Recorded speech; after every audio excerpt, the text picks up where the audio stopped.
سبيل الدموع سبيل مريح كان ضحكي. أعوذ بالله من الشيطان الرجيم. بسم الله الرحمن الرحيم. ولقد يسرنا القرآن للذكر فهل من مدكر. تجوید قاعدہ کورس بک نمبر 1 اور سبق نمبر 13 جو ہے آج ہم نے پڑھنا ہے. ملتی جلتی آوازوں والے حروف کی ادائیگی کی پہچان اور مشق. ملتی جلتی آوازوں والے حروف ان کے 9 جوڑے ہیں اور وہ یہ ہیں: تا قا، کاف قاف، اس طرح ہا اور ح، حمزہ اور عین، ثا اور سین، سین اور صاد، ذال اور زا، ذال اور ضا، ضا اور ضاد. اب ان کی آوازوں میں ہم نے جو ہے نا فرق معلوم کرنا ہے. یعنی تا کی آواز کو موٹا نہیں کرنا ہوتا، تا کو ہم نے موٹا کرنا ہے. مخرج ایک ہے، ادا کرنے والی جگہ ایک ہے، لیکن تا کو موٹا نہیں کیا جاتا اور تا کو موٹا کرنا ہوتا ہے. یعنی موٹے حروف میں زبان تالو کی طرف اٹھتی ہے، تا میں زبان تالو کی طرف نہیں اٹھتی، تا میں زبان تالو کی طرف اٹھتی ہے، جس کی وجہ سے تا کو ہم نے موٹا پڑھنا ہوتا ہے. اس طرح کاف اور قاف میں فرق کرنا ہے. کاف باریک ہے اور قاف موٹا پڑا جاتا ہے، تو قاف کو موٹا پڑھنے کے لیے زبان تالو کی طرف اٹھے گی. اس طرح ح اور ہا، ہا اور ح، ان میں فرق کرنا ہے. یعنی ہا کی آواز گلے کے آخر سے ہے، ح کی آواز گلے کے درمیان سے ہے. اس طرح حمزہ اور عین میں فرق. اس طرح ہم پڑھتے ہیں ا ای او، یا حمزے کی آواز ہے، حمزہ کے اوپر زبر ہو تو ا، حمزہ کے نیچے زیر ہو ای، حمزہ کے اوپر پیش ہو تو او، عین کے اوپر زبر ہو تو ع، گلے کے درمیان سے آواز نکالیں ع، عی، عو. اس طرح رب العالمین، یعنی رب العالمین نہیں پڑھنا، رب العالمین پڑھیں گے تو وہ حمزہ بن جائے گا. تو اس طرح حمزہ اور عین میں فرق کرنا ہے. ثا اور سین میں فرق کرنا ہے. ثا میں زبان کی نوک ثنایا علیہ کے کناروں کے ساتھ لگتی ہے، یعنی سامنے والے جو اوپر کے 2 دانت ہیں ان کے ساتھ زبان کا سرا لگتا ہے. اور سین میں سیٹی کی وجہ سے آواز پیدا ہوتی ہے اور زبان کی نوک سامنے والے نیچے دانتوں کے ساتھ بھی لگتی ہے، جس کی وجہ سے سیٹی کی آواز پیدا ہوتی ہے. اس طرح سین اور صاد میں فرق کیا ہے کہ سین کو موٹا نہیں کیا جاتا، صاد کو موٹا پڑا جاتا ہے، صاد کو موٹا کرنا ہوتا ہے. اس طرح ذال اور زال میں فرق جو ہے نا کرنا ہے کہ ذال جو ہے زبان کی نوک سامنے والے اوپر کے 2 دانت جو ہے ثنایا علیہ ان کے کنارے کے ساتھ زبان کی نوک لگے گی. نیچے دانتوں کے ساتھ زبان کو ٹچ نہیں کرنا. اگر نیچے دانتوں کے ساتھ زبان ٹچ ہو گئی تو زا کی آواز بن جائے گی. تو زیادہ تر جو غلطی ہوتی ہے وہ ذال میں ہوتی ہے، زا میں نہیں ہوتی. یہ ہے ذال اور یہ ہے زا. اور اس طرح ذال اور غا میں فرق کیا ہے کہ ذال ان دونوں کا ایک ہی مخرج ہے. ذال باریک ہے اور غا کو موٹا کرنا ہوتا ہے، زبان کو تالو کی طرف اٹھانا ہے. غا پڑھیں گے غا، یعنی ہونٹ گول نہیں کرنے، کسی موٹے حرف میں جو ہے نا ہونٹ گول نہیں کرنے. اس طرح غا اور غا میں فرق کرنا ہے. اکثر لوگ جو ہے نا غا کی ادائیگی میں غلطی کرتے ہیں کہ زبان کی جو نوک ہے، زبان کا سرا جو ہے آگے سامنے والے دانتوں کے ساتھ لگاتے ہیں، تو وہ غا کا مخرج ہے، غا کا مخرج ہے غا. اور غا کا مخرج کیا ہے؟ زبان کی کروٹ ہے، زبان کا سرا جو ہے نا سامنے نہیں لگانا، سامنے دانتوں کے ساتھ تعلق ہی نہیں ہے. زبان کی کروٹ اوپر کی داڑوں کی جڑ کے ساتھ لگائیں گے تو حرف غا ادا ہوگا. اچھا نوٹ، ہر ایک حرف کی ادائیگی کو خوب واضح کریں، کیونکہ غلط ادائیگی سے ایک حرف دوسرے حرف سے بدل جائے گا جو کہ حرام ہے. مان تک تبدیل ہو جاتا ہے، اس لیے حرام ہے. آئیے ملتی جلتی آوازوں والے حروف کی آوازوں کا فرق انتہائی مختصر طریقے سے معلوم کریں اور خوب مشق کریں. اب سب سے پہلے تا اور طا کی مشق کرنی ہے. تا الف زبر تا، تا تا تا. اور طا، طا زبان کی نوک سامنے والے اوپر کے 2 دانت جو ہیں جن کو ثنایا علیہ کہتے ہیں، ان کی جڑ کے ساتھ زبان کی نوک لگے گی، دونوں میں، تا میں بھی اور طوا میں بھی، لیکن فرق کیا ہے کہ طوا میں زبان تالو کی طرف اٹھے گی اور طوا کو ہم نے موٹا پڑھنا ہے، پو پو پو. اس طرح ت پو ت پو ت پو. تو یہ تا اور طوا میں فرق کرنا ہے. اس کے بعد پھر کاف اور قاف میں فرق کرنا ہے. کاف باریک پڑھا جاتا ہے اور قاف کو موٹا کرنا ہوتا ہے. کاف الف زبر کا او، قاف جو ہے موٹا پڑا جائے گا. تو اس طرح ان حروف میں آپ نے فرق کرنا ہے. اس کے بعد ہا اور حا میں فرق کرنا ہے. تو ہا تو آسان ہے، ہا جو ہے نا اس کو لوگ ادا نہیں کرتے. ہا جو ہے گلے کے درمیان سے ادا ہوتی ہے اور ہا گلے کے آخر سے. ہا الف زبر ہا، ہا الف زبر ہا، ہا ہا ہا، ہا ہا ہا. اب دونوں کی آواز ہا ہا ہا ہا ہا ہا، اس طرح ان کو ادا کرنا ہے. اس کے بعد حمزہ اور عین کی آواز میں فرق کرنا ہے. حلق سے بغیر رگڑ کھائے عین، حلق سے رگڑ کھاتی آواز. حمزہ الف زبر آ، حمزہ الف زبر آ، حمزہ الف زبر آ، عین الف زبر آ، عین الف زبر آ، عین الف زبر آ. اب ان دونوں کو جو ہے نا ساتھ ساتھ آ آ آ آ آ، اس طرح جو ہے نا ان کی آوازوں میں فرق کرنا ہے آپ نے. اس کے بعد ث اور سین کی آواز میں فرق کرنا ہے. ث الف زبر ث، ث کا مخرج کون سا ہے؟ زبان کی نوک اور ثنایا علیہ، جو سامنے دو دانت ہیں ان کو ثنایا علیہ کہتے ہیں. زبان کی نوک اور ثنایا علیہ کے کنارے سے جو ہے ثا کو ادا کرنا ہے. اور کنارے بھی اندرونی کنارے مراد ہیں، بار والے نہیں.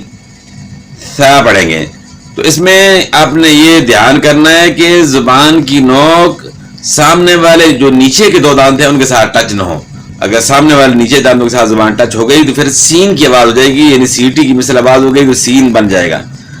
ثا میں بس آپ نے یہ خیال کرنا ہے. ثا، اب لوگ جو غلطی کرتے ہیں ثا میں کرتے ہیں، سین میں جو ہے نا بہت کم کرتے ہیں. ثا ثا ثا سا سا سا. اب دیکھ رہے ہیں سیٹی کی مثل اس میں آواز پیدا ہوتی ہے. اب ان دونوں کی آواز ثا سا ثا سا ثا سا. اس طرح ثا اور سین میں آپ نے فرق کرنا ہے.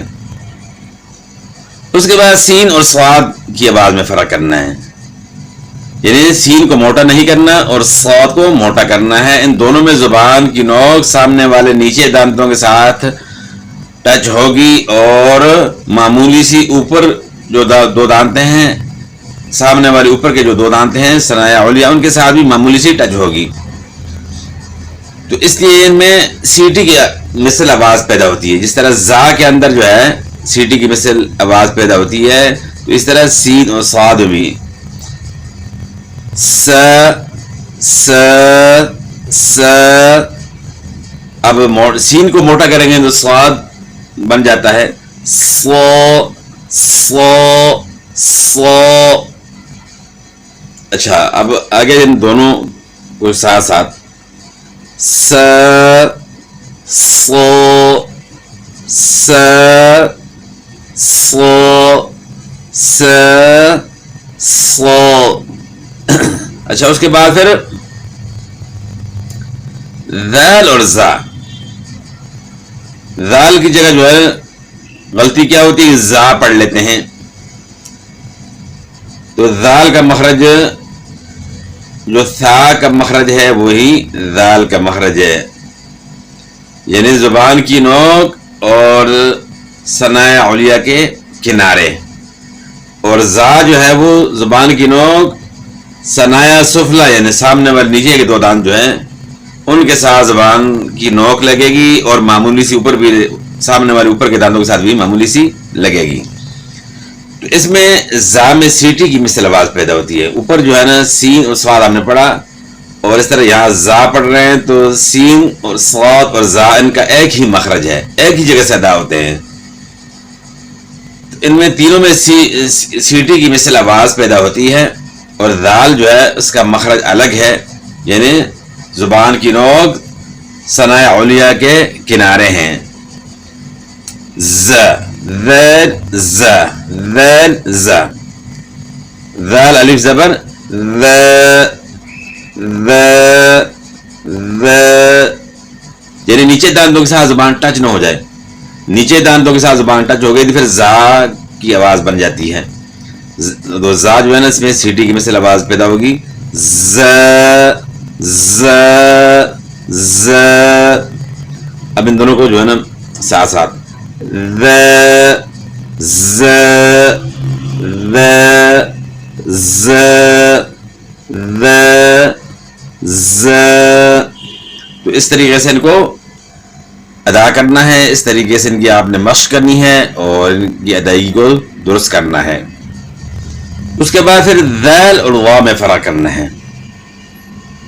مخرج دونوں کا ایک ہے, ذال کو موٹا نہیں کرنا ہوتا, وا کو موٹا کرنا ہوتا ہے. یعنی ذال کی آواز کو آپ موٹا کریں گے, زبان کو تالو کی طرف اٹھائیں گے تو اس کی آواز بن جائے گی وا, ذال وا.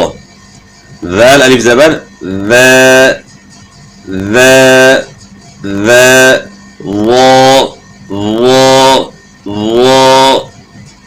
آپ نے دھیان کرنا ہے اس میں ہونٹ گول نہ ہو, بالکل ہونٹوں کا تعلق ہی نہیں اس میں. ہونٹ جو ہے نا بالکل جو ہے نا ان کا ذرا سا بھی استعمال نہیں ہونا چاہیے. پھر ان دونوں کو جو ہے نا ساتھ ساتھ ذ وہ ذ وہ ذ وہ, اس طریقے سے ان کی پریکٹس کرنی ہے. اس کے بعد پھر غو اور ضاد. عام طور پہ لوگ جو ہے غلطی کیا کرتے ہیں کہ ضاد کو ضا کے مخرج سے ادا کرتے ہیں, حالانکہ ضاد کی آواز جو ہے مثل ضا ہے لیکن اس کا مخرج بالکل الگ ہے. یعنی آپ دھیان کریں کہ ضا کا جو مخرج ہے زبان کی نوک ہے, اور سامنے والے اوپر کے دو دانت جن کو ثنایا علیا کہتے ہیں ان کے کنارے سے جو ہے نا ضا کو ادا کرنا ہوتا ہے. اور پھر موٹا کرنے کے لیے زبان کو تالو کی طرف اٹھایا جاتا ہے. اور ضاد کا جو مخرج ہے وہ زبان کی کروٹ ہے, اور کروٹ بھی جو موٹی کروٹ ہے اس کو اوپر بائیں طرف اوپر کی داڑھوں کی جڑ کے ساتھ لگائیں گے. اس کے مقابل جو دانت آئیں گے, جو داڑیں آئیں گی, اس کے مقابل 5 داڑیں, ان کی جڑ کے ساتھ اس کو آپ لگائیں گے اور موٹا کرنے کے لیے زبان کو بھی تالو کی طرف اٹھائیں گے. ضاد. اب یہ وا اور یہ ضاد ضاد. اچھا, بعض جو ہے نا دال کی مثل اس کو ادا کرتے ہیں تو وہ بھی اس کا مخرج یہی ہے, لیکن اس میں تھوڑی تفصیل ہے. آپ نے کیونکہ ہم نے وا کی مثل اس کی آواز نکالنی ہے تو مخرج اس کا الگ ہے, یعنی وا اس کو زواد نہیں پڑھنا. اردو میں جو ہے نا زواد پڑھا جاتا ہے, بالکل یعنی زواد وہ پڑھتے ہیں, زبان کا سرا جو ہے نا سامنے لگاتے ہیں وہ زواد پڑھتے ہیں. لیکن عربی میں اس طرح نہیں ہے. عربی میں زبان کی کروٹ اوپر کی داڑھوں کی جڑ کے ساتھ لگائیں گے تو اس کا صحیح مخرج یہی ہے. وہ الف زبر وہ پھر وہ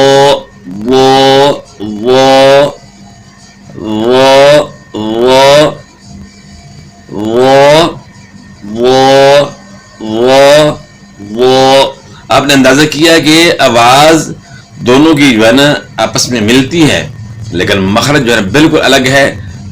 اور اب وا کو جو ہے نا زبان کی نوک سامنے والے دانتوں کے ساتھ یعنی سامنے والے اوپر کے دانتوں کنارے کے ساتھ میں نے لگایا ہے وا میں, اور وا میں زبان کی کروٹ جو ہے نا میں نے استعمال کی ہے, وہ زبان کا سرا بالکل آگے دانتوں کے ساتھ لگا ہی نہیں, لیکن آواز ان کی آپس میں ملتی ہے. تو اس آواز کی جو مثلا کہ آپس میں جو مماثلت ہے اس وجہ سے لوگ جو ہے نا پھر کیا کرتے ہیں کہ واد کو بھی زوا کے مخرج سے ادا کرتے ہیں, تو پھر یہ ایک بہت بڑی غلطی بن جاتی ہے. تبدیل حرف بالحرف جو ہے یہ لہن جلی ہے اور یہ حرام ہے. تو یہاں تک یہ ان کے جو 9 جوڑے بنے تھے وہ کمپلیٹ ہو گئے, تو باقی انشاءاللہ کل پڑھیں گے. والسلام.